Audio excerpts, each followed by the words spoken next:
नमस्कार दोस्तों, Lucent revision class में आपका स्वागत है। और अभी हम लोग पढ़ रहे हैं लूसेंट का प्राचीन इतिहास, जिसमें आज पढ़ेंगे शकों के बारे में।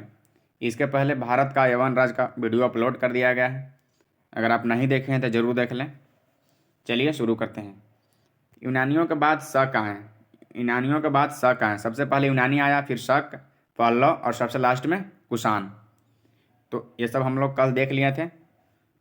तो यूनानियों के बाद शक आए। शकों की 5 शाखाएं थी और हर शाखा की राजधानी भारत और अफगानिस्तान में अलग अलग भागों में थी। शकों के कुल टोटल 5 शाखाएं हुई और हर शाखा की राजधानी भारत और अफगानिस्तान में अलग अलग भागों में फैली थी। आगे दिया है, पहली शाखा ने अफगानिस्तान, दूसरी शाखा ने पंजाब, तीसरी शाखा ने मथुरा, चौथी शाखा ने पश्चिमी भारत और पांचवी शाखा ने ऊपरी दक्कन पर प्रभुत्व स्थापित किया। एक बार फिर देखते हैं। पहली शाखा ने अफगानिस्तान, दूसरी शाखा ने पंजाब, तीसरी शाखा ने मथुरा, चौथी शाखा ने पश्चिमी भारत एवं पांचवी शाखा ने ऊपरी दक्कन पर प्रभुत्व स्थापित किया। प्रथम शक राजा मौ था। एक क्वेश्चन हमेशा पूछ देता है, प्रथम शक राजा कौन हुआ? तो मौ था। शक मूलतः मध्य एशिया के निवासी थे और चारागाह की खोज में भारत आए। यह भी क्वेश्चन हमेशा पूछ देता है कि शक मूलतः कहाँ के निवासी थे और भारत क्यों आए थे। तो शक मूलतः मध्य एशिया के निवासी थे और चारागाह की खोज में भारत आए थे। आगे दिया है, 58 ईसा पूर्व में उज्जैन के एक स्थानीय राजा ने शकों को पराजित करके बाहर खदेड़ दिया और विक्रमादित्य की उपाधि धारण की। 58 ईसा पूर्व में उज्जैन के एक स्थानीय राजा ने शकों को पराजित करके बाहर खदेड़ दिया और विक्रमादित्य की उपाधि धारण की।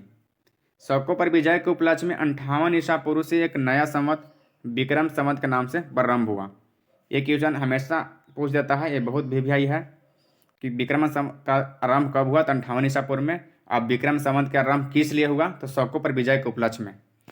आगे दिया है, उसी समय से विक्रमादित्य एक लोकप्रिय उपाधि बन गई जिसकी संख्या भारतीय इतिहास में 14 तक पहुंच गई। विक्रमादित्य उपाधि की संख्या भारतीय इतिहास में 14 तक पहुंच गई। गुप्त सम्राट चंद्रगुप्त द्वितीय सबसे अधिक विख्यात विक्रमादित्य हुआ। एक भी 14 विक्रमादित्य उपाधियों में सबसे मशहूर हुआ, सबसे विख्यात हुआ चंद्रगुप्त द्वितीय। आगे दिया है, शकों की अन्य शाखाओं की तुलना में पश्चिमी भारत में प्रभुत्व स्थापित करने वाले शाखा ने सबसे लंबे अरसे तक शासन किया। शकों के कुल टोटल 5 शाखा हुई और सबसे लंबे अरसे तक शासन किसने किया? तो पश्चिमी भारत में जो प्रभुत्व स्थापित किया वो शाखा। आगे दिया है, गुजरात में चल रहे समुद्री व्यापार से यह शाखा काफ़ी लाभान्वित हुआ और भारी संख्या में चांदी के सिक्के जारी किए। गुजरात में चल रहे समुद्री व्यापार से यह शाखा काफ़ी लाभान्वित हुआ और भारी संख्या में चांदी के सिक्के जारी किए।